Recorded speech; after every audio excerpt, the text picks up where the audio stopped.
we gotta learn that what is the leadership, right? And actually, leadership is like, I took the class for a semester, but this is kind of one class, so I don't know how much you can talk about it, but we cannot borrow a lot of definition from the book only borrow the definition from the organizational leadership. So based on that, and then we try to go over the leaderships, right? The roles of leaders in school.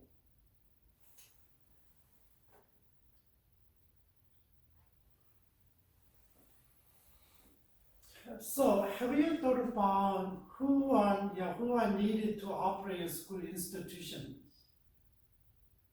What kind of personality they needed, and what kind of person coming to this school and should run this school? I don't know though. You guys learn about the movie, watch some movie like the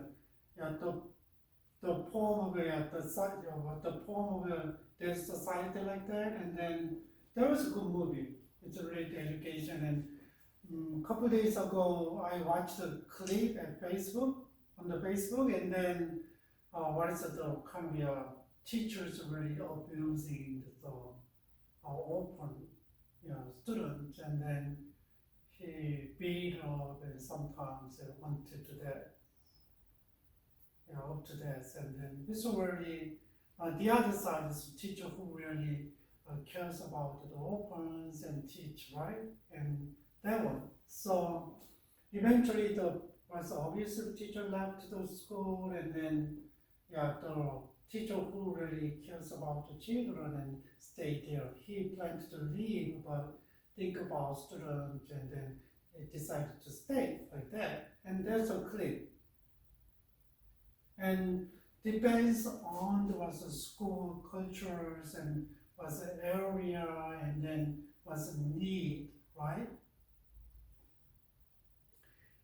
And have you thought about what kind of work needed to operate the school institute? What kind of work? You already talked about the school culture, and then as administrators and leaders' role is really important to innovate the school culture and establish the school cultures, right?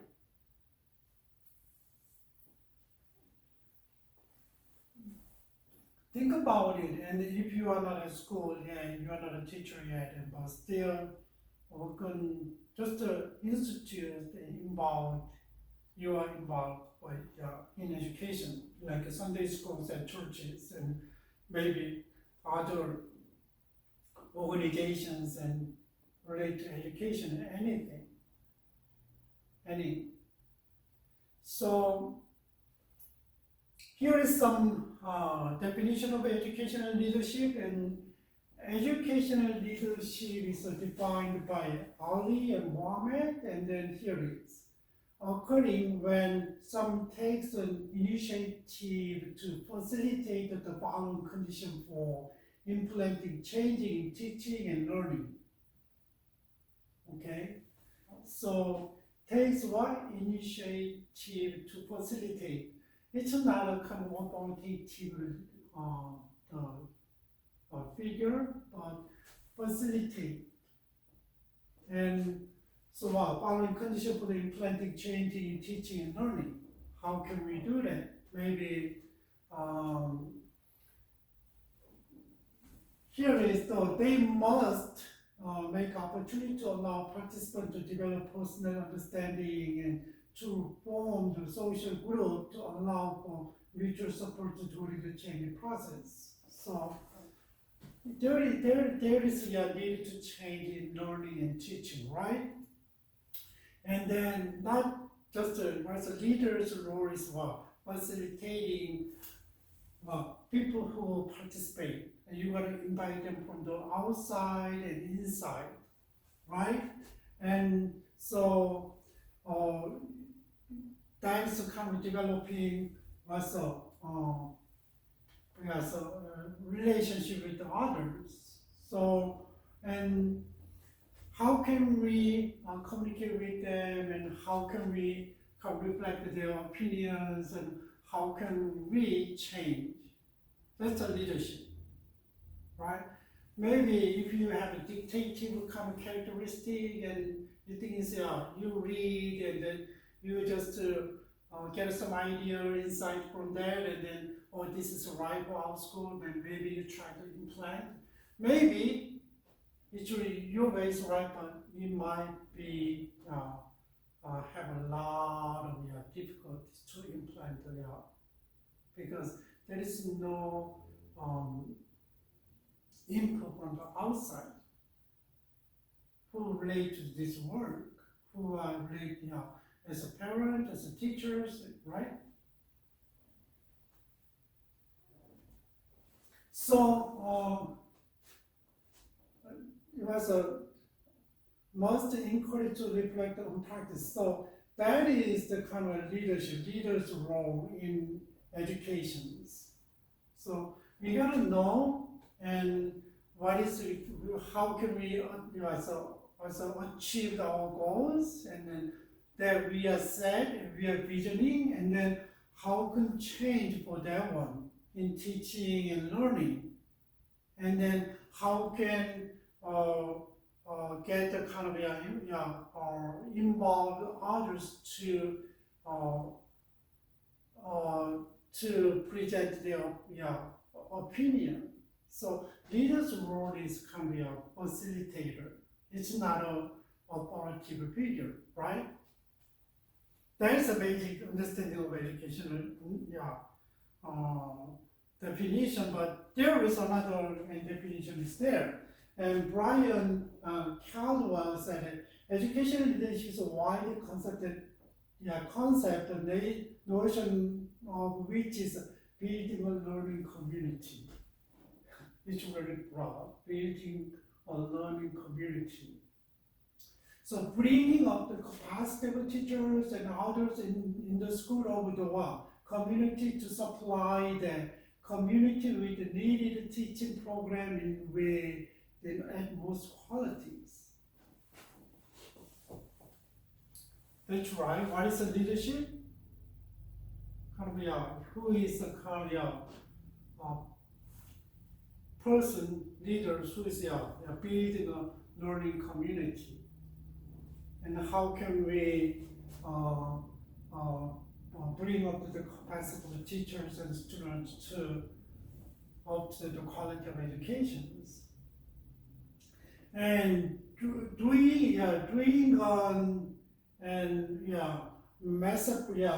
McPherson's state education leadership is all about providing by example, otherwise sound organizational decision making. And what's the example?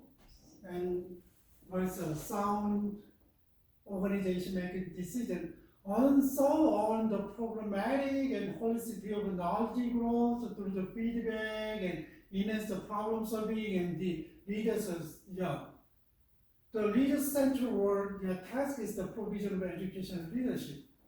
That is how can we show the examples and then make it sound, make decisions, and then the decision leads to what? And problematic and then holistic view of knowledge growth, education.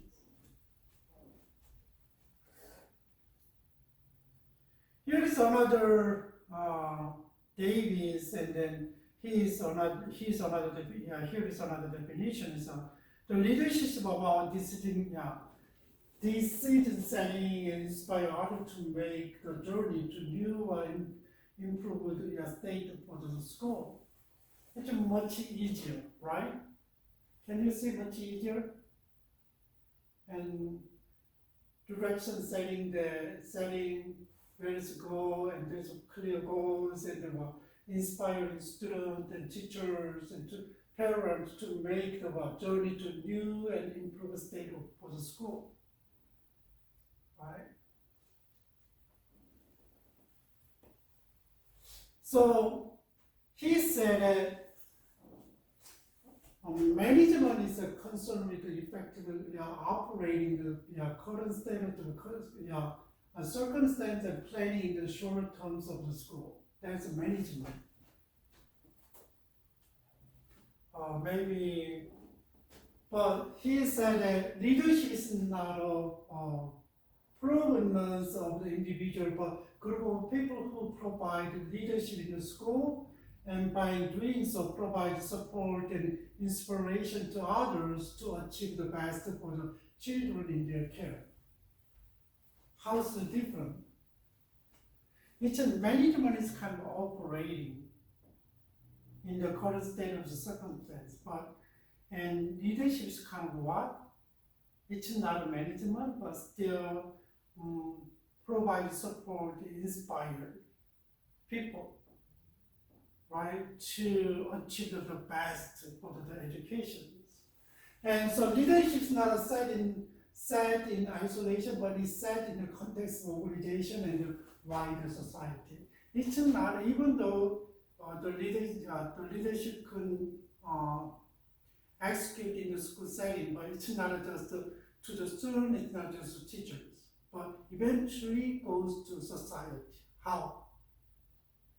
You influence the teachers, and teacher influences the student. You influence the student, and eventually they go into society and they practice what they learn. Right? That's why not just knowledge, and that's why value is really important. Value is really important. So we gotta know that. So it's not just a set of the written statement, right?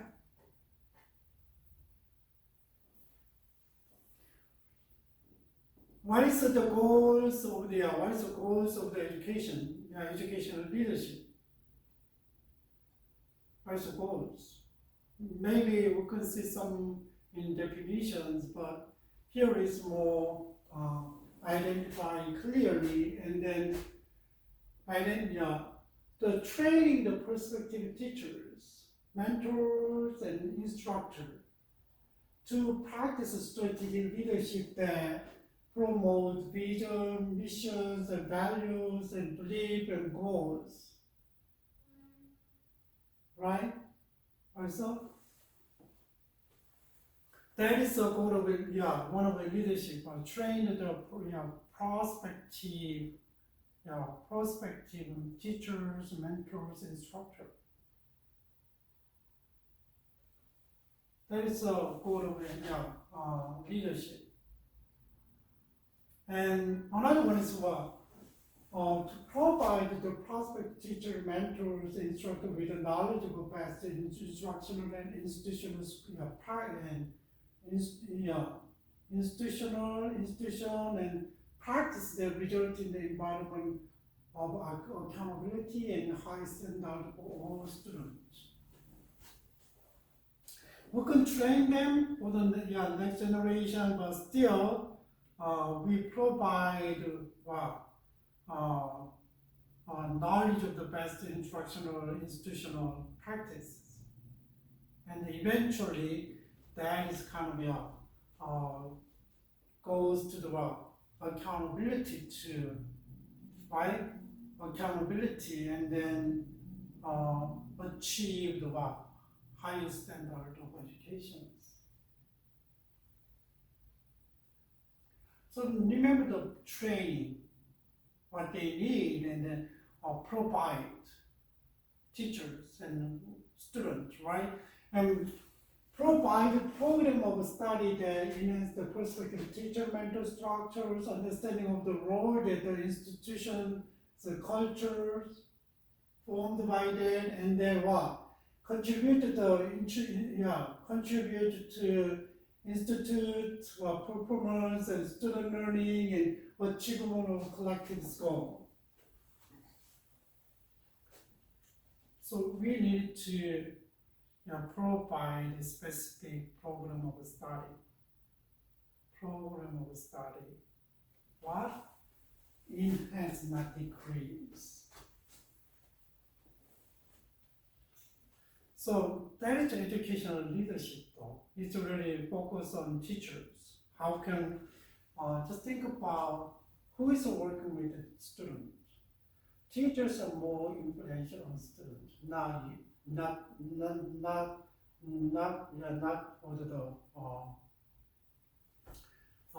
the administrator, right? And then the evidence is really goal is for teachers to train them and provide information and provide a specific program to develop them and to carry out the higher standard of education, right? That's the goal of leadership though, to the teachers. And here is then to develop the perspective and to create the institution professional learning community with empowers teachers and with the distributive leadership. We're going to talk about the distributive leadership, but what? Develop the prospect, teachers' skills, not just for knowledge, right? Skills. And here's develop the manager leadership skills, specifically who is operating in the current of the environment, the school setting. The leaders is kind of motivate them and support them to lead, to go, to achieve their goal. But specifically, who can be a Lord to manager at school? It means that this one is kind of teacher will be a manager, right? Operating all teachers and then staff. And to facilitate the development of the prospect teachers and external development of leadership skills. External. It's not inside to the student, but to the over the community and parents, right? And sometimes business engagement and support and ownership in the institute. It's kind of representing schools toward the outside. How can we develop teachers like that? And to develop the perspective teachers about micro political leadership skill, micro not macro, to facilitate social cohesion and shared decision making among the staff. So to eventually come developing their leadership skills, right? And how can they engage with the outside as leaders? And then how can they develop their managerial leadership skill to run the schools? And then how can they develop the professional skills as teachers, creating the institution professional learning communities, right? That is the focus, and then goal is and it's really the leadership is because you're working with the teachers, right? There's some staff is there and the personnel is there, but still most of they are kind of helping the administration, but this is for the achieving the goal of education, achieving the giving the student great influence of to achieve the goals, and teachers is really has really influence and then power. So that is it's really important to equip the teachers, right, with the training and kind of let them learn the strategic leadership, and then learn about the knowledge of the best instructional and institutional practice, and teach them kind of their roles of understanding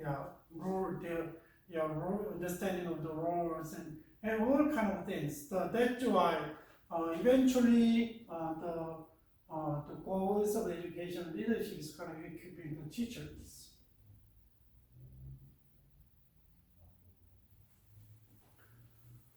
So who's gonna be professional? Yeah, who's gonna be who is the best? Who is the proper leaders of education in education?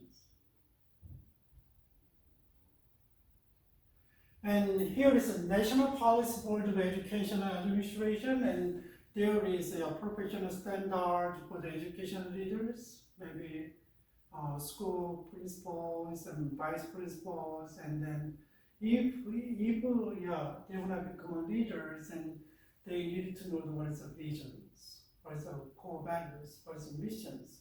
There's a vision is there. You are seeing forward, but how can we achieve this one? There's a specific way. There's a missions, and then how can you practice that one in on the way? That's your core values. Who doesn't have this one? It's hard to lead the people, lead the school institution. What about ethics and professional norms? Can be a model, and if there is no, it's kind of a really personality-wise, and if there is no any ethical example, it's hard to be an example for their students and teachers, right? That's why they need basic ethics and morality, professionalism. And what about empathy and cultural responsiveness? There is a diversity there, and how can we respect different people? How can we, even though, I don't know how you guys understand the equity and the equality. I saw the kind of explanation is here it is. Equality is like this. Even though they don't think about their social economic status, and then usually think about, this is a first grader, and they don't think about the educational background, and they just kind of see the equal, man and woman, and everybody said equal and see, right? But sometimes the social economy, so social economic status is influenced a lot of children. But equity is like this, okay, like in terms of academic achievement, and then think about and who has a really excellent academic, and then they can see the work. But someone who doesn't have academic, and then just think about their level is different, but then how can you make it the same level?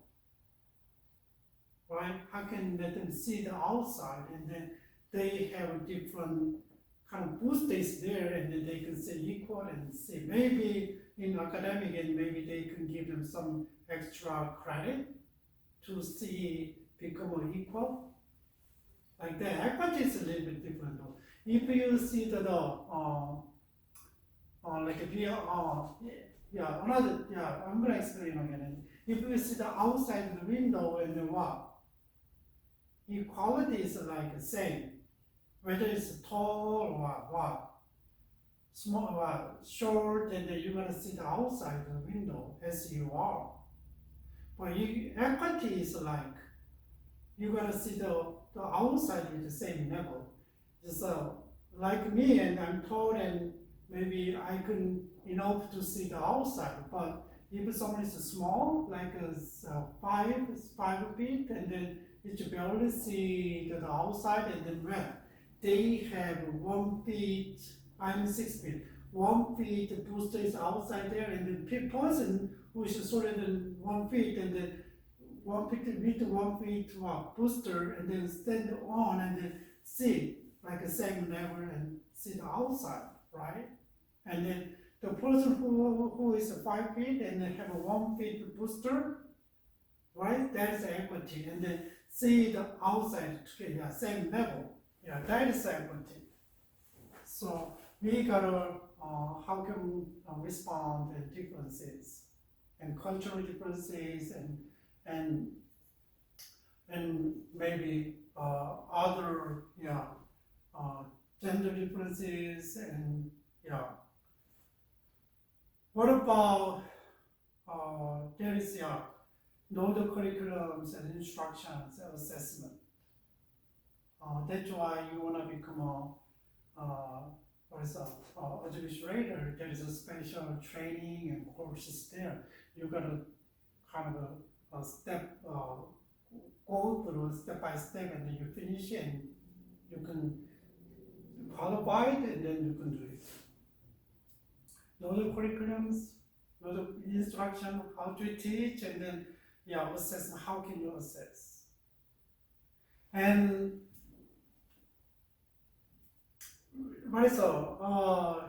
another qualification is community of care and support for students. How can you care and support for students? And there's a professional capacity of school personnel, right? There's a lot of people in leader of professionalism, and you're gonna see that one.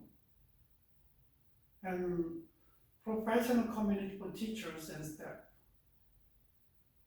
How can you can work together with that?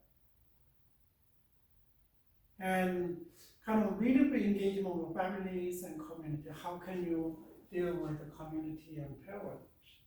That's another aspect. And maybe operation and management and school improvement. How can you improve school?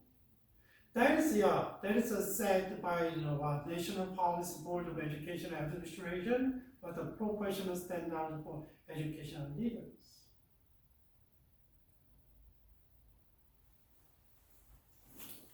And it's relate, everything's related to how to operate the schools, right? Interesting here, some also leaders by trade and behavior, trade or the behavior. And how can we select the leaders? What is a trait? What is a personality though? And here is this kind of corporation finance, they have standard, and then it is interesting, we can see how it's different, and then they say effective communicator. Leaders should be effective communicator, right? We already said it in for the school culture, and was accountable and responsible to the diverse and to the culture, right? Accountable and responsible, long-term thinkers. We don't talk about this one, but if you want to be leader, and then maybe managers think about short term because they are managing current situation, but leaders kind of inspire and support to go to achieve the goals. There is a short-term goals and long-term goals, right? Maybe managers consider short-term goals and leaders see the look forward. And leaders self-motivated. Right, you can see next level, and confident, and people-oriented. Maybe we talk about the informal relationship with the teachers and students, and then maybe if you are really task-oriented, and maybe it's hard to work with the people, right? And they said that the people-oriented, and then also emotionally stable. It's a very important thing. If you are not stable in emotionally, and then it's really hard to work, and depends on the emotion, and kind of up and down every day, and thinking is up and down, and behavior is up and down, and it's really hard. That is by trait.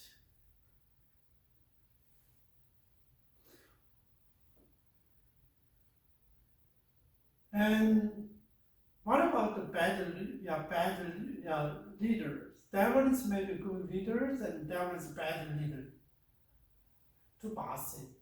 I mean, there's a not good, maybe not good for leaders and be able to change. The leaders always vision, casting vision and then kind of pursue and then willing to change. But just maybe if you don't want to change and then just keep the status quo and then shouldn't be leader, maybe manager, right? And unwilling, unable to communicate effectively, really self-centered, and then maybe not open-minded, and then it's hard for them. That kind of a person is really maybe authoritative leaders, and then try to control and with his own opinions and powers. That's bad leader. Dismissive of ideas other than their own. Because own idea inside the best in the world, right? They don't consider others' ideas and lacking empathy. Do you know? You don't have any kind of empathy and you don't know what's going on. You don't understand the people's mind and you don't understand. You cannot support the people. Always, maybe sometimes you need to understand the situation. That's it. But always and try to give a solution because there's no empathy. You don't feel what they feel, right? People feel. So that's a bad leader. Leader. There is no empathy, right? So always think about, feel together and think together in certain situation, and then maybe you could earn the people's heart and then work together. Inconstant, meaning emotionally and not stable. And then what about prone to blame others rather than accepting responsibility themselves? That is a very bad leader. Always blame others. That is a trait of a bad leader. What do you think about? Agree?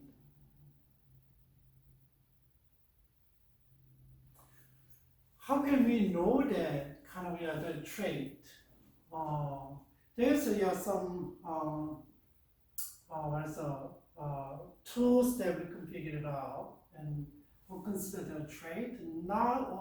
Trait is not always right. Just think about human beings are really complex, but we'll consider people's tendency. What kind of tendency that people has and then have, and how can use their personality and their capacity. Right? There's Myers-Briggs types indicators, and we call it MBTI, and then 16 types of people, right? And how you feel, how you deal, how you sense information, and then all kind of stuff, and then they put together. There's a disc profile, and then see the all types of your peoples, how to lead the people, how to engage the peoples, and then strength finder. And there's what kind of strength you have in relationship with others, and wealth dynamic profiles, and then there's a way that you can kind of see the people's tendencies, right? And usually nowadays, as MBTI, a lot of firms use MBTI to see the kind of tendency though. It's not all about someone, right? But that's who can understand the tendency. It's not all true about, the result doesn't talk about the truth all the time. We gotta know that that's a tool to understand, right? It's not absolute truth.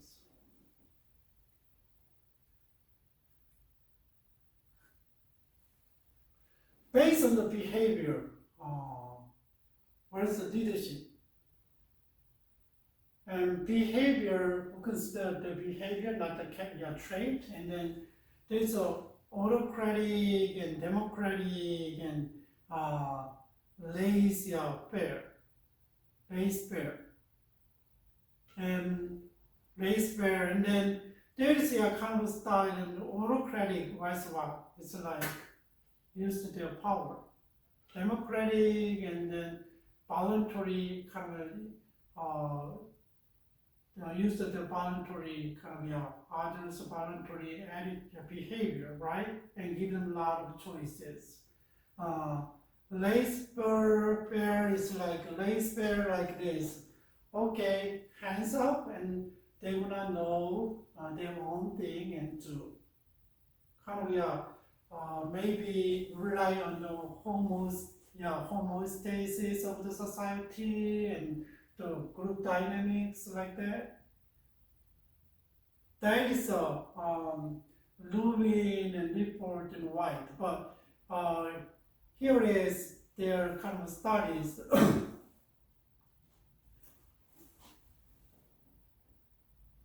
And around the 50s and Ohio State University, and they had kind of consideration, the degree which leaders act in a friendly or supportive manner toward his or subordinate.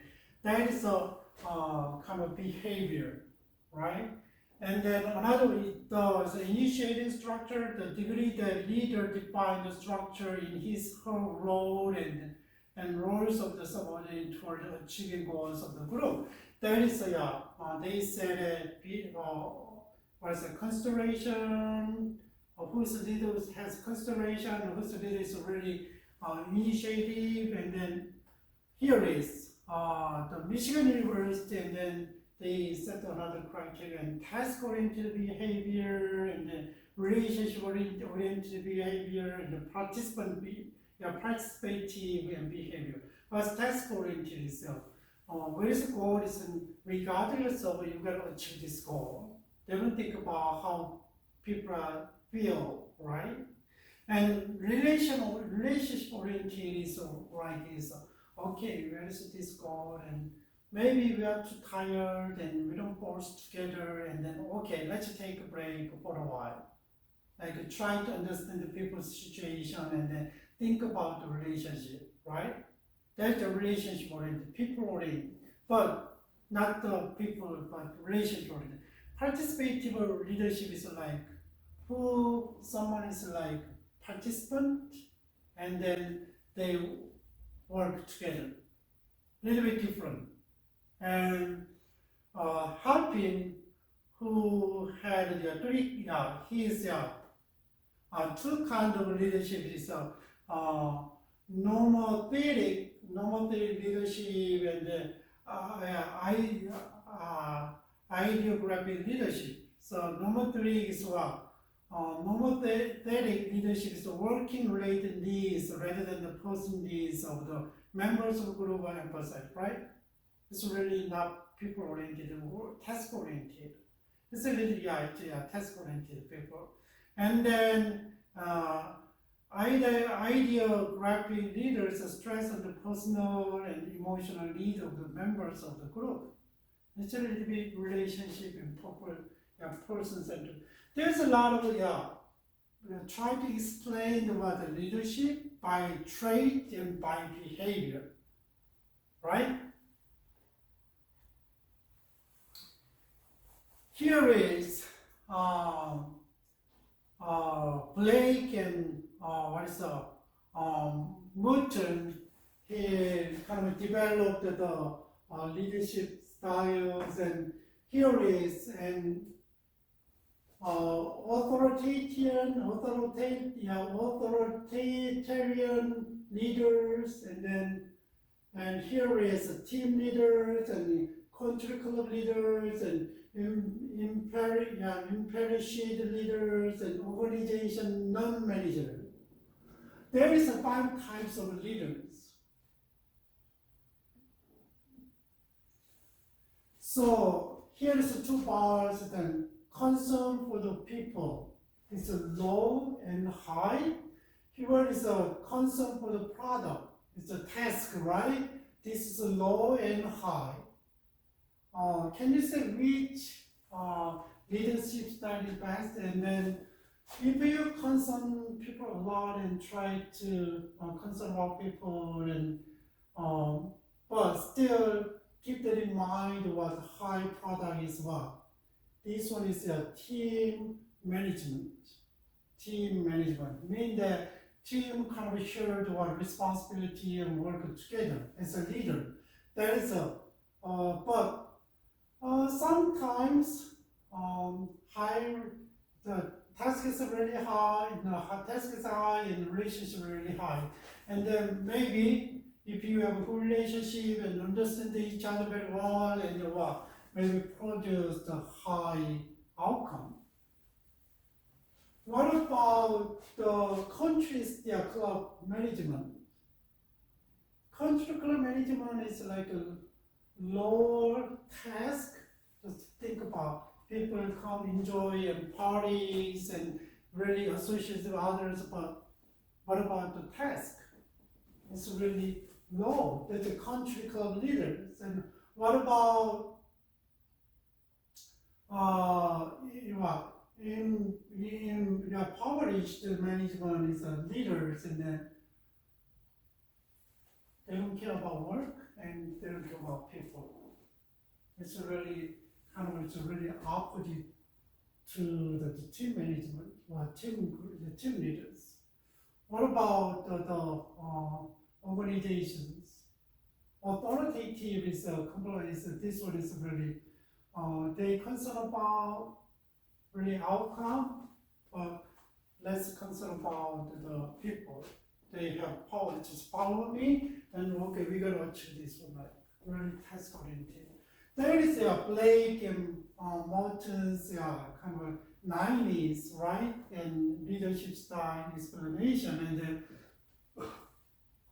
80s, 90s, Blake and McCain is a little bit different, make different categories, and dictator, and accommodations, and status quo, and then indifference, and paternalistic. Paternalistic kind of relationship like a parent and children, and opportunistic and sound. There is kind of categorization to explain the leaderships.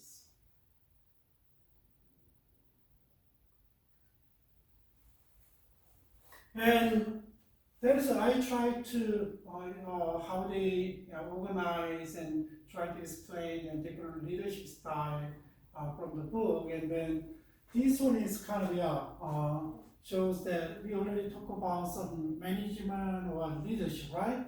And here is a difference between leadership and management. And there is kind of personality styles there. That's why in the definition there I brought this one.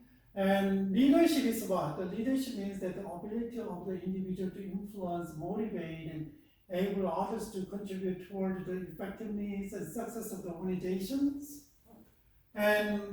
But management is comprises of directing and controlling of a group of one or more people or entity for the purpose of coordinating, harmonizing that group toward accomplishing. So little bit different, as we saw that one is leadership is more kind of influence and motivating, but still management is not like that. You order, directing, right? Controlling a group to accomplish something. Here is a personality styles and leaders and called brilliant and mercurial with great great charisma. But they also often seen loners and private people. Maybe. And they are conformable, tasking risk, and sometimes seemingly wide and crazy risk, and it's kind of outside of a boundary and always sometimes challenge something that weird, right things, and then almost all leaders having high level of imagination. That's leaders. It's already weird and always think outside the box and then challenge and try to do something. It's maybe not realistic, but still motivate people and inspire people, right?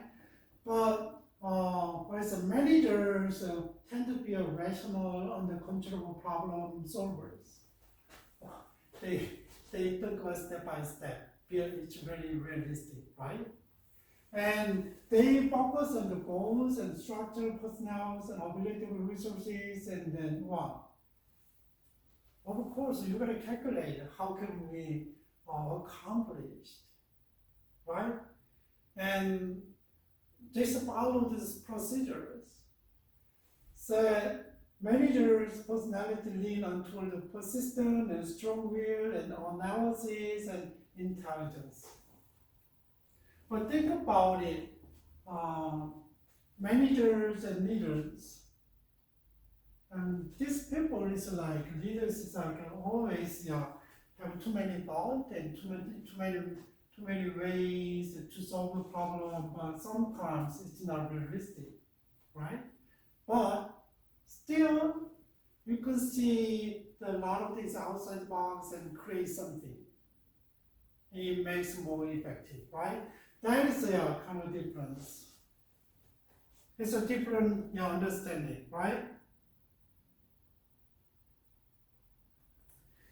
Here is, and we always talk about task-oriented and people-oriented, how is it different? And then if someone is really people-oriented, it's kind of leading people first, and then task, goals.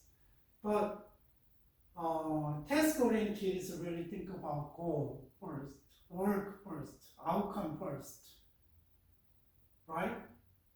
Regardless of we gotta work done like this. And then what's a people oriented is really achieve something, but goal oriented is always think about result.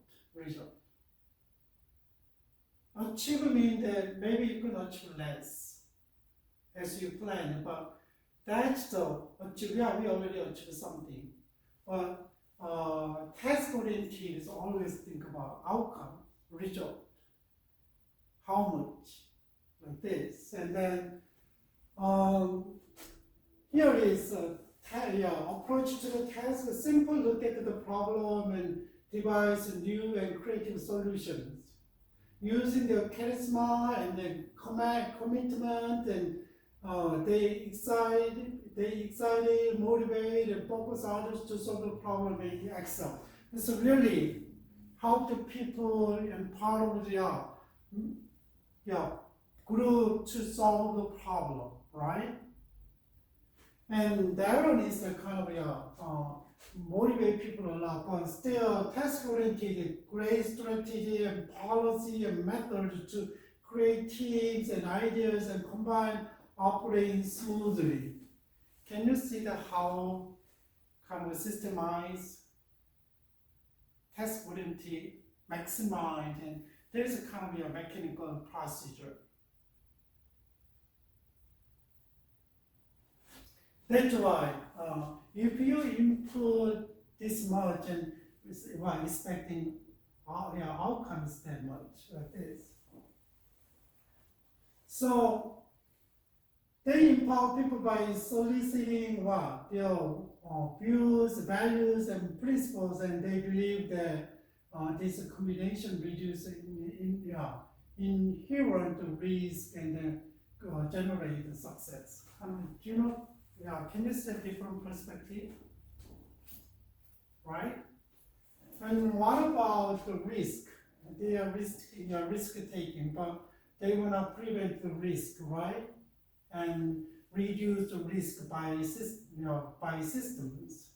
And role in making decisions is really facilitative. So you can listen to others, and that that's the leader's role, and then lead the discussion. But this one is kind of what is it, the task oriented, involved and do something, right? Sometimes push and really like that. And what about styles? Leadership style is transformational. We're gonna talk about later, and consultative and participative, and that is a kind of leadership style. Always be a participant and then see the others and then work others, right? But this one is a dictational, authoritative and transactional and autocratic and consultative. Yeah, that one is a little bit. We can use a consultative and then democratic method, but still a little bit. Yeah, remember the authoritative and transactional, like bureaucratic leadership styles, and then autocratic. That one is kind of task oriented. And power to the charisma and then influence, but this one is what? Formal authority and position, power, right? And organization is leaders have followers, manager have subordinates. Okay, there's a hierarchy. So a lot of people follows, but this one is so you gotta work with someone who subordinate, right? There's people-oriented and task-oriented people. So when we talk about leadership at school, and then we talk about the trait, we talk about the behavior, and then we talk about orientation, people orientation, and task orientation, and then we talk about management and leadership. So we don't say that which one is best, but still we gotta know the context that we are in, and then we gotta understand, right? If you wanna renovate, if you wanna change, and then maybe you need to buy the people's heart, mind, okay? And we gotta, and then you can work together. And other than that, it's not easy. So here is some specific leadership style, and we're gonna talk about it. And then what is the leadership? The first one is situational leadership. What is the situational leadership? That was pretty popular, and then they have the organization that they said that here is, and I got a definition from that. And situational leadership is a practical and repeatable process leader can employ enhance their effectiveness when attempting to influence others.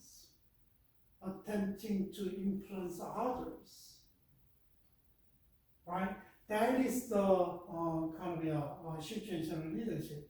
So leadership is not controlling, and how can we influence others and equip the others, and then keep going on. So the process initiates with a clear understanding of a task and objective that needed to accomplish. So if we want to influence others, and what? First of all, according to the situational leadership, you gotta know the goals. You gotta know goals and what? And then what? Task provide the grounding for both leaders and followers to align the followers' readiness and perform. And they work together, and if they are ready, and see, and then delegate like this, and then here is, and then the alignment informs the leader high probability success in selecting styles and approach. Empowerment and like this. Here is the diagram is there, and here is kind of in the beginning. There's it's a directing is a really people is directing and give them how to do that, and then just rely on the leaders, and then low confidence and high commitment. So start, and then people really, we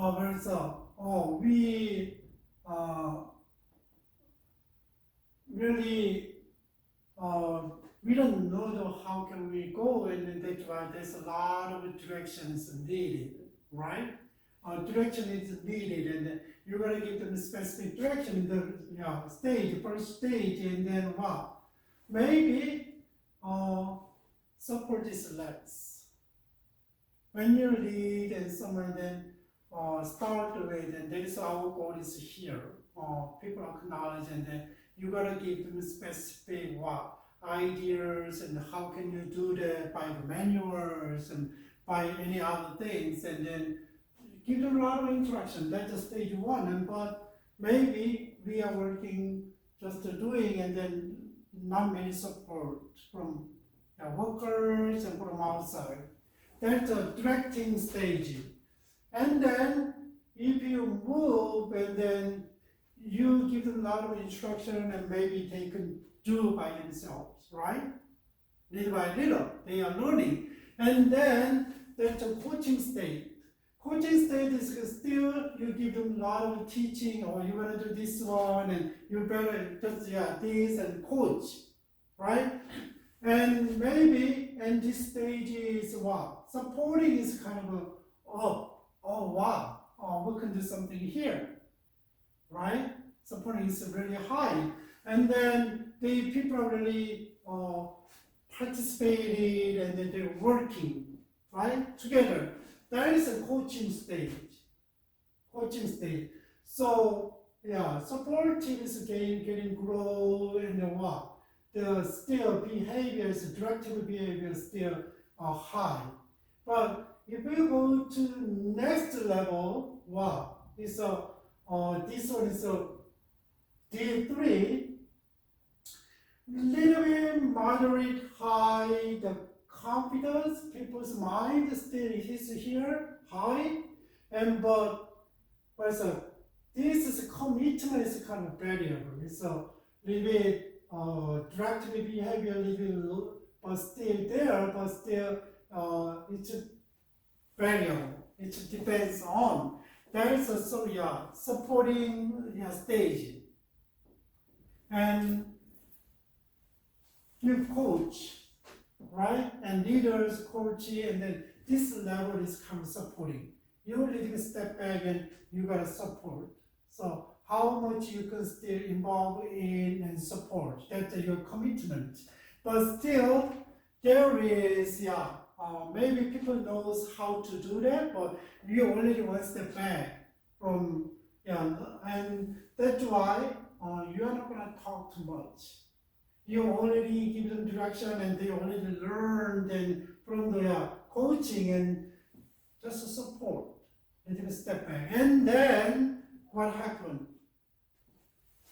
You watch people, and what? You develop the people, they are really confident, and your kind of behavior is not much directive, because they know their work, and then even though you are not absence of you are absent, and but still you are absent, and but still they work, right? And then you don't need as much support, because they know. That is a kind of a delegation stage. Just think about directing and coaching and supportive and delegating. It's really kind of a develop little by little, and your leadership kind of going on. That's a situational leadership though.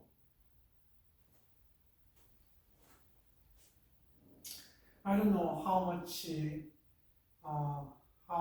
time you can take to be directing to delegate, right?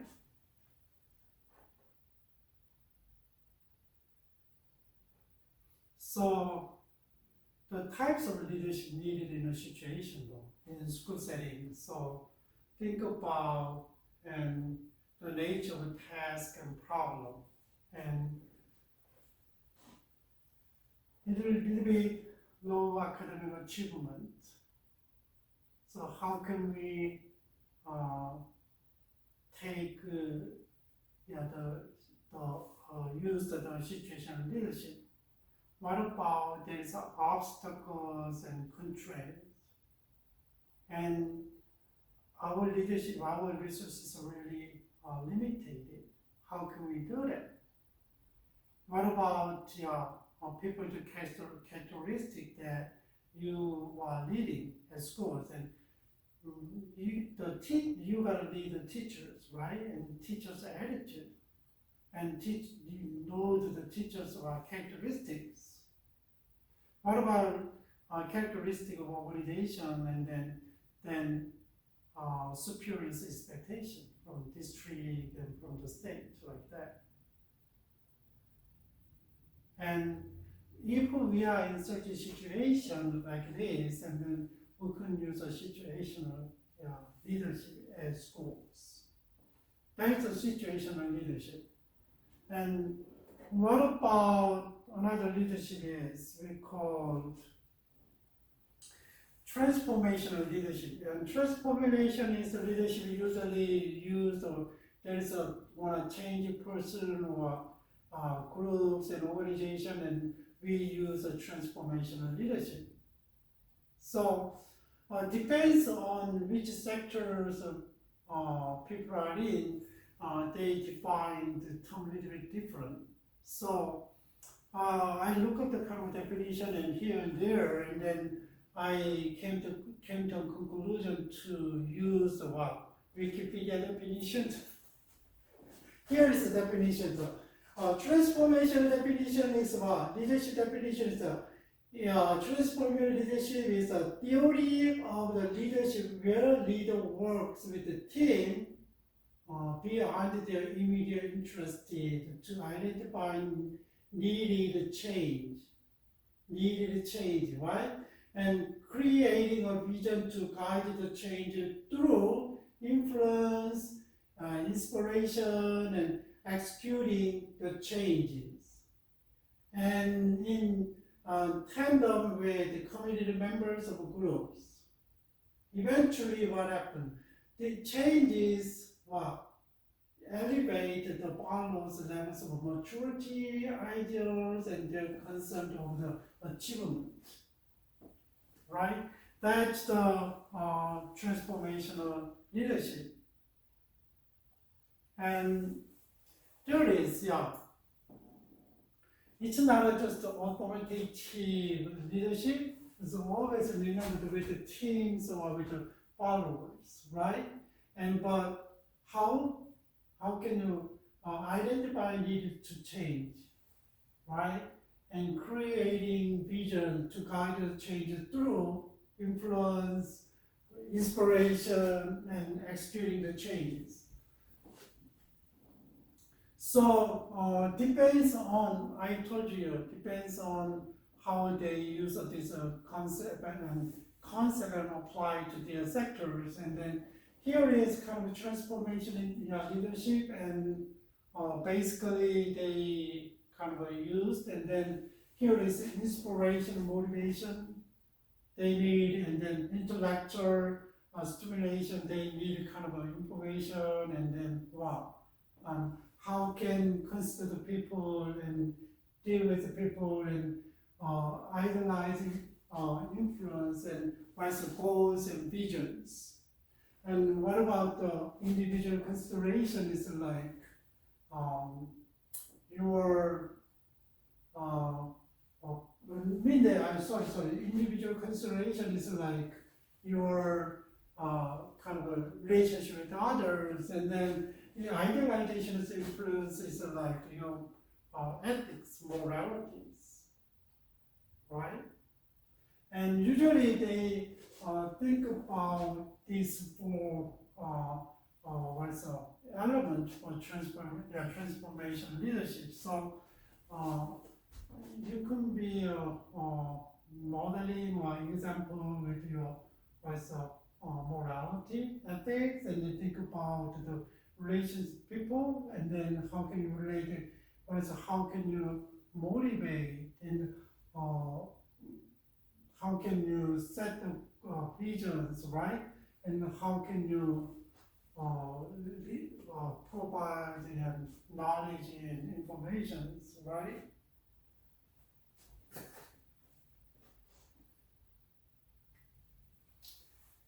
And transformational leadership is different from transactional leadership, and we already talked about the transformational leadership as well. But the transactional leadership is not concerned with achieving long-term growth, but instead seeking to retain the very status quo in short term.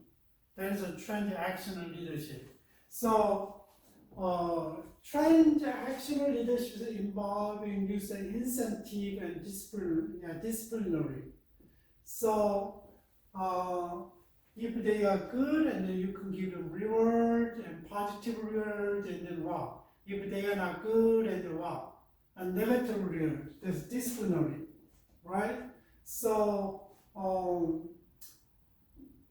eventually, there's a goal is there and try to lead the people with the incentive and disciplinary and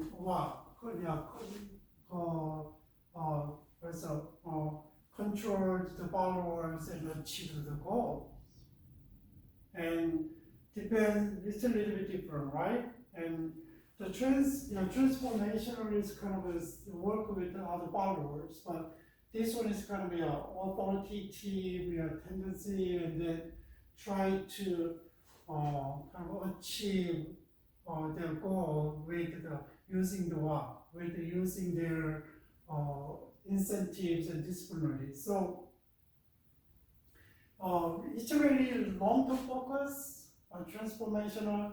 Just changes now 1 month or sometimes years, right?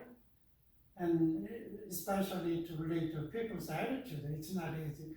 Maybe sometimes this one is more effective to change people's behavior because there is a reinforced incentives, there is disciplinaries, right? And here is, but it's a really short term. And there's a specific kind of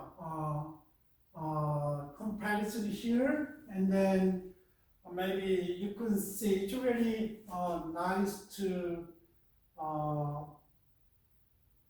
compare which one is transactional and which one is transformational. So we already talked about that it's with a team, but it's not a team, it's one, and then it's really very hierarchical and bureaucratic and power, and this is a charismatic power. So it's really motivational tool is vice. Motivational tool is what?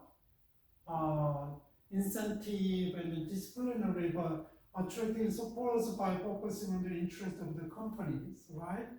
And that one is kind of the rest of them, it's not,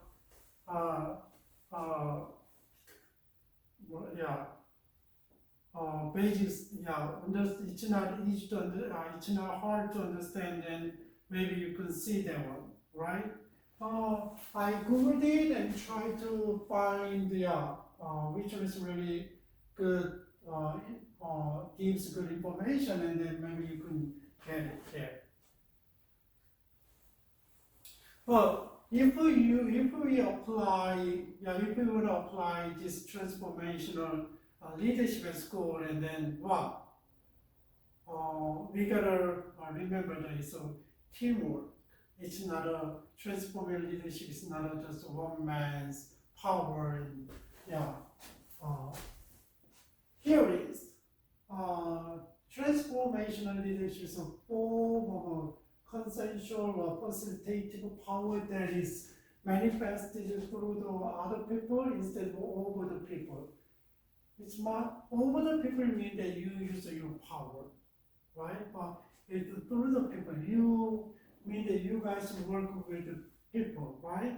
And then draw the consensual facilitative power.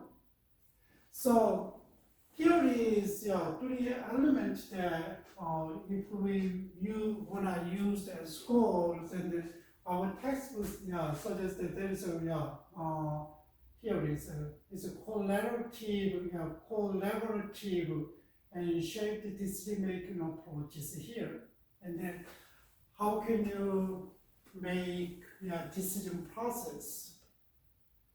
Maybe transactional, maybe you made a decision and then or the leader made a decision and then just inform and let them follow the procedure, right?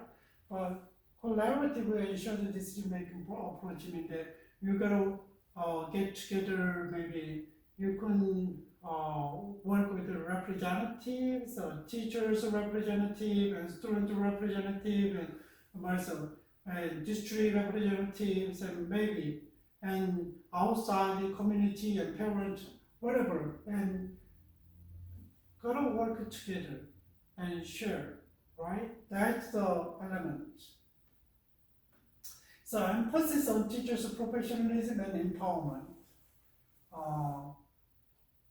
We gotta work with the teachers mostly, right? No, the leaders work with the teachers, and that's why emphasis on teachers' professionalism.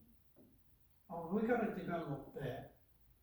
The leaders developed the professionalism, the teachers' professionalism, and maybe continuing education and send them to conference and maybe study more like this, and then how can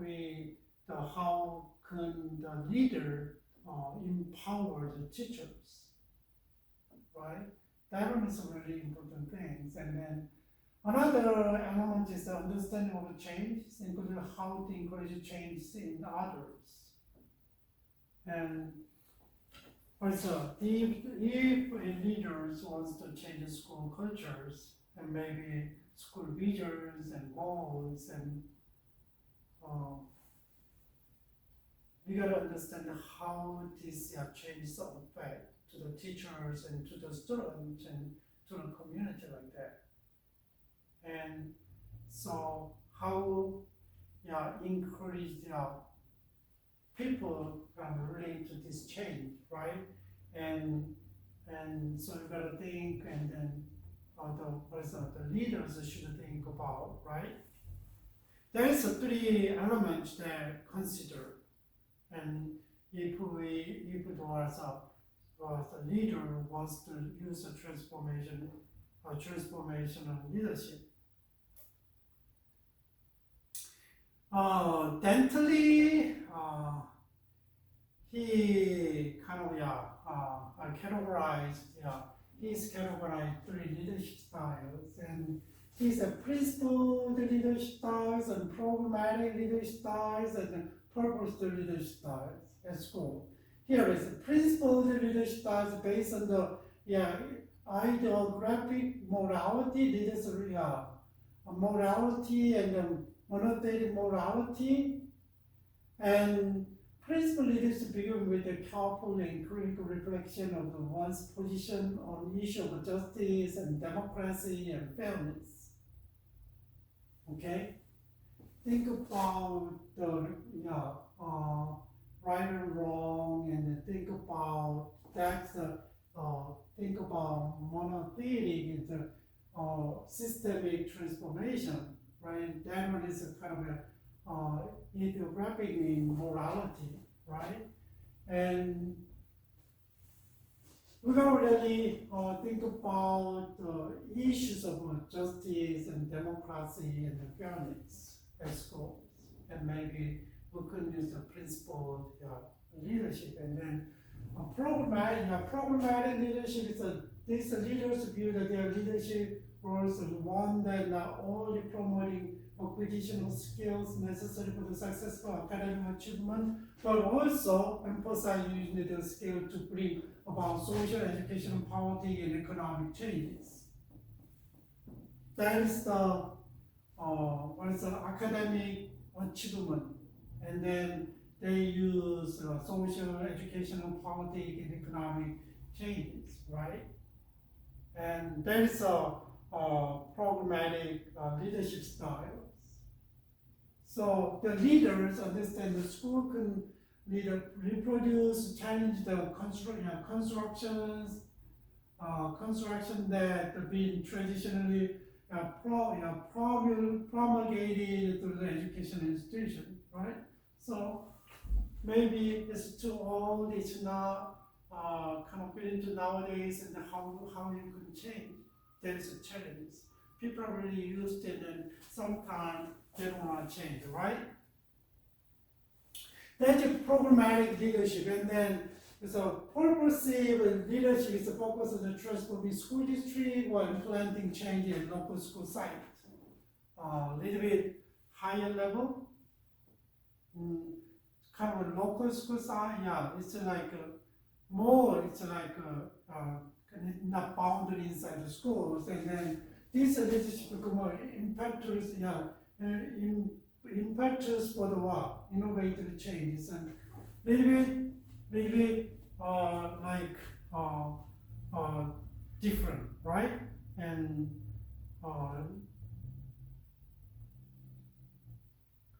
so there is dentally said that principled leadership and the programmatic leadership and purposive leadership, right? And how can we transform school district and maybe implementing change in the local school site? How can we implement? There's a clear purpose there, and then how can we change? That is a leadership. And here is, and there is a distributed leadership style as a distributed leadership style. Distributed leadership style in what? It's kind of assumptions by the Massachusetts Department of Education, and then theories. They practice and then have made assumptions. Principal is the building administrator, the key leader in the building leadership team, which maybe include assistant principals and department head and guidance counselors and teachers and leaders and others. Okay, that is a principal's role in building. Is the kind of in building the administrator, right? Key leaders. That is the main idea about. And then so principal is leading, not in the same as doing, right? And doing is kind of focus on the what?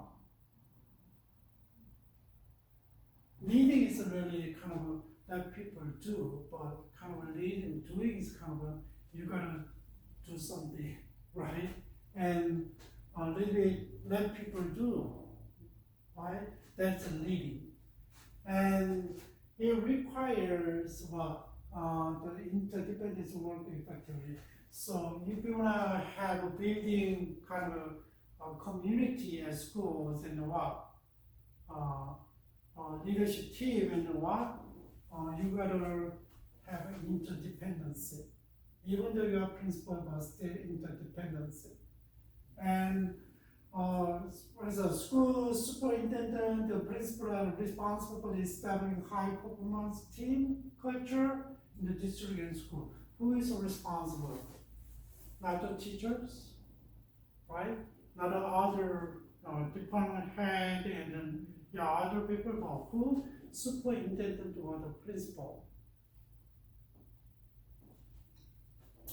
And it's focused on maximizing underutilizing resources, maximize underutilizing resources for within and outside the district. So the principal need to know that what's resources available, even though it's really needed, but sometimes underutilized, right? How can you take up and you use to maximize maximize resources to achieve the goal. But there is no one model and strategy that is a prerequisite for success, and then still depends on, that is a kind of distributed leadership, and then it's like a team leadership, but it's a little bit different, right? Team leadership, but still who is responsible for all kind of things, principle, but still you gotta distribute your leadership to others, right? And work together. That is a distributed leadership style that kind of suggested by the Massachusetts Department of Education.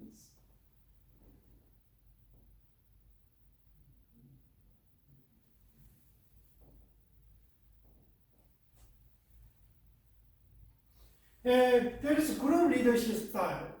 Group leadership style is a little bit different from, it's a team and different from distributed leadership style, and then this is kind of, we gotta know that recognize and identify a possible group problem.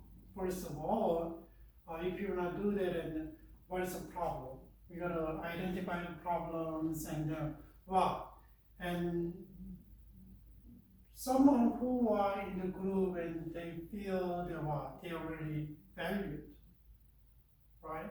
It's not a one person leadership, and then someone has a leadership and distribute their leadership to others. It's not that one. They have kind of group, use the group dynamics, and then people get together to solve the problem, and then they acknowledge they identify the problem in the group, and they feel valued, respected, right?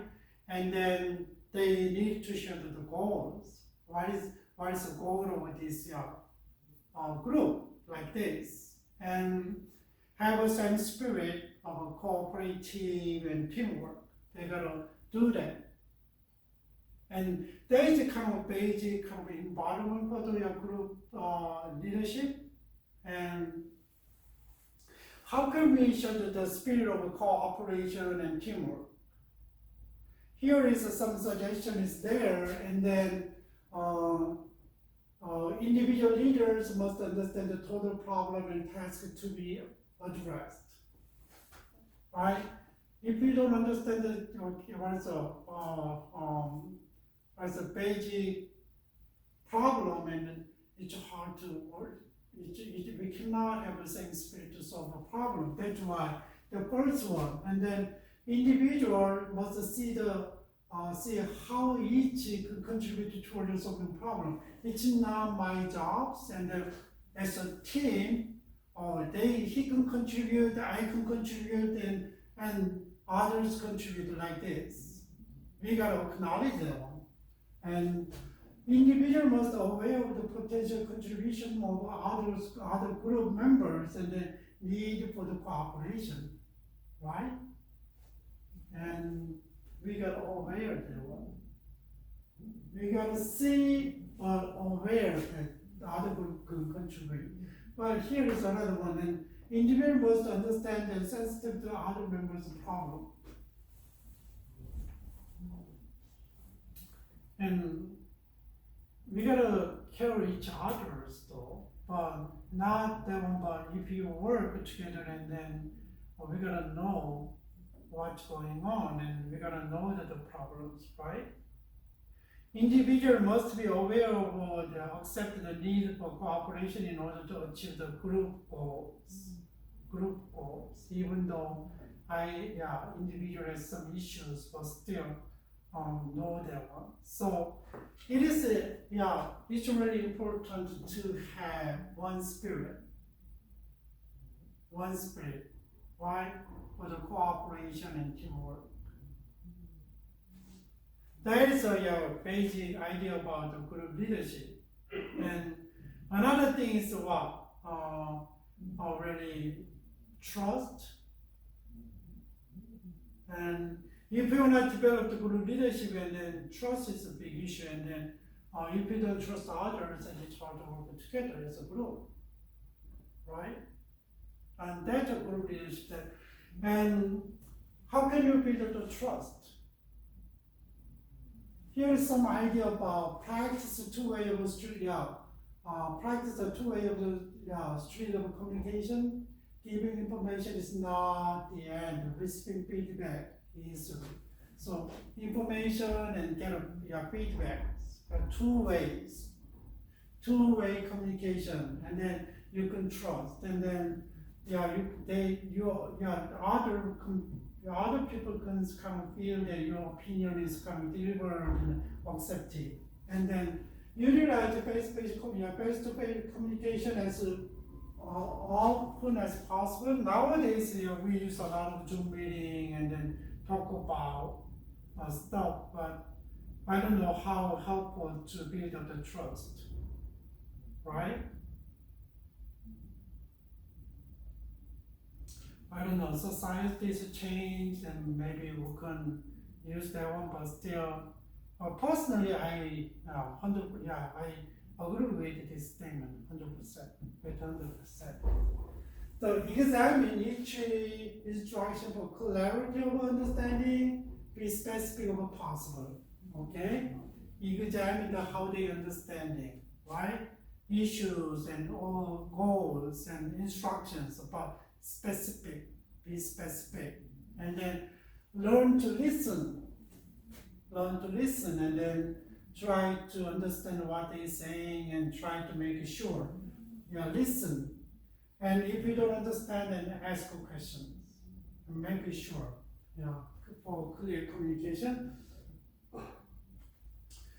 Practice open door policies, and by getting out and talking to employees and agree to disagree and listening to new ideas, and then open the door. And then maybe you could hear from others, and then that's a kind of build up the trust. Concentrate on the building credibility with the staff and trust the base of the believing in someone. So trying to build up the credibility, right? And maybe they can understand you, and they can understand the leaders, and then the leader can understand the subordinate, right?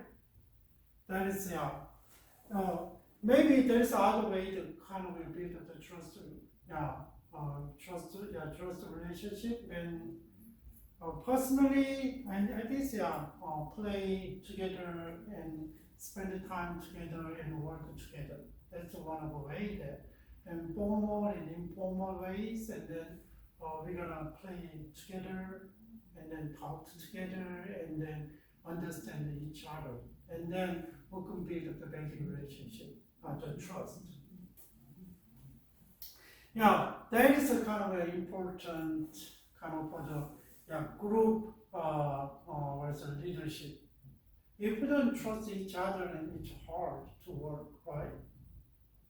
And so we talk about the kind of transformation relationship is like really team. It's not one person. It's a situational leadership is like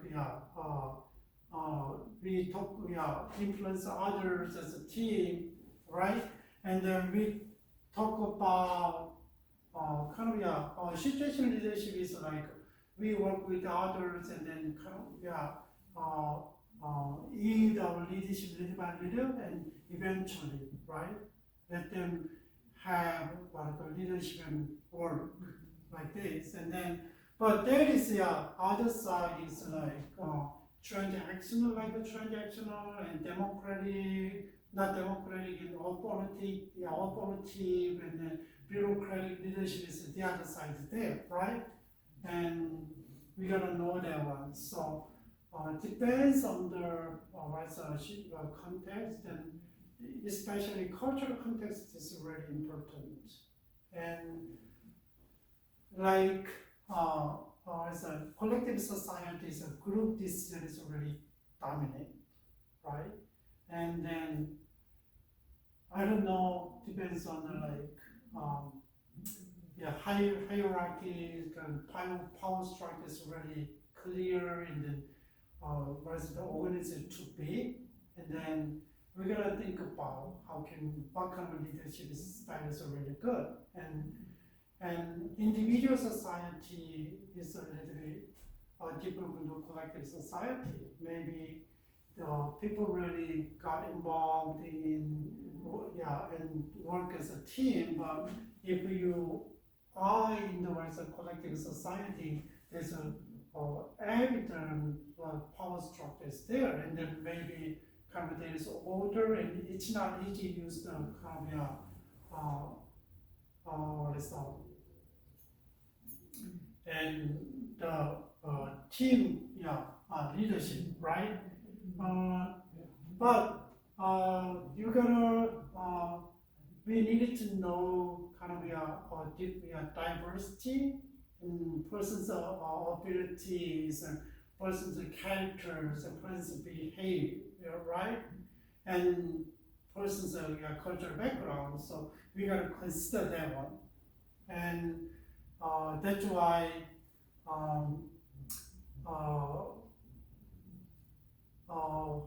we could lead the kind of organization successful. It's a school setting too, right? We have a lot of various ethnicity and ethnic group, people's groups, and then or maybe it depends on which area you live, and then what's a dominant ethnicity is different, right? And so maybe one thing that we gotta think about the size of group, and then group size to really affect of the leadership.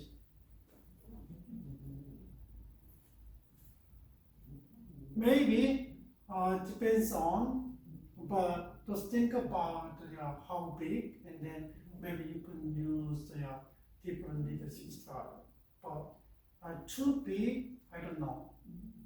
But maybe as a small size and middle size, and maybe as a large size is kind of different, right? Maybe we gotta use tails. It depends on the group size.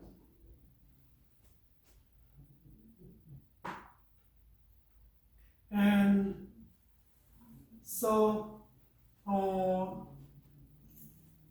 that is we talk about the group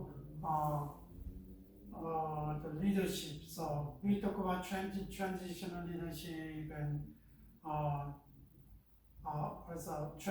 situational leadership, and transformational leadership, and there is we compare the transactional leadership, and we talk about distributed leadership, and it's kind of one person is a superintendent or the principal is who is really responsible for all leadership, or still distributed their power with the leadership, and then group leadership is team leadership. We work together as a team, right?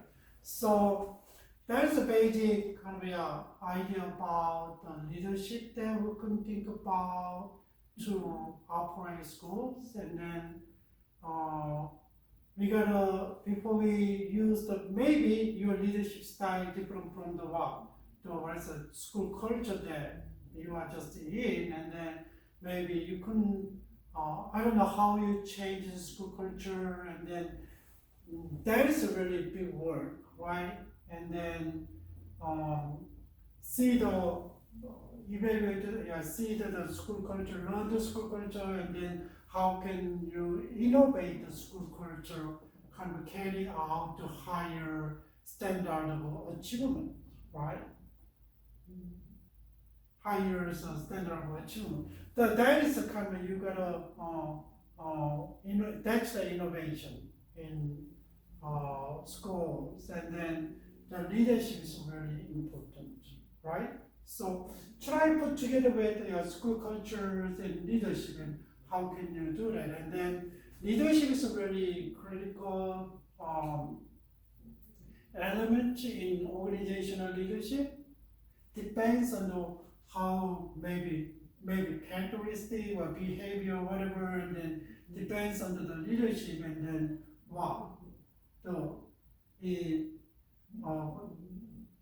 depends on the organization success or failure, right? That's why it's really important. So maybe sometimes one leadership style is not successful, but you maybe make hybrid leadership styles. Depends on the school cultures, right? And all right, that is about leadership that we talk about, and we don't talk about how we build the leadership, but we already talk about what is the leadership, what is management. We talk about organizational leadership, right? And then the basic definitions of organizational leadership, and then we come down to about basic understanding of the leadership, right? Theories, and then specific leadership styles. Maybe it gives you some idea about evaluating the organization you are in. Maybe it's helpful, and then think about how can if you are a church teachers, and then just think about the leadership styles, and then you are working with, and then how maybe you don't have a power to change, but still you can evaluate, and then maybe you can think about which one is better, right? And gives you some idea about how to apply leadership to your career educational setting. All right, you guys, and have a great week. And then almost we are going up to half of this semester quarter. So I hope that you guys enjoying and then learning something and trying to have some insight for the future.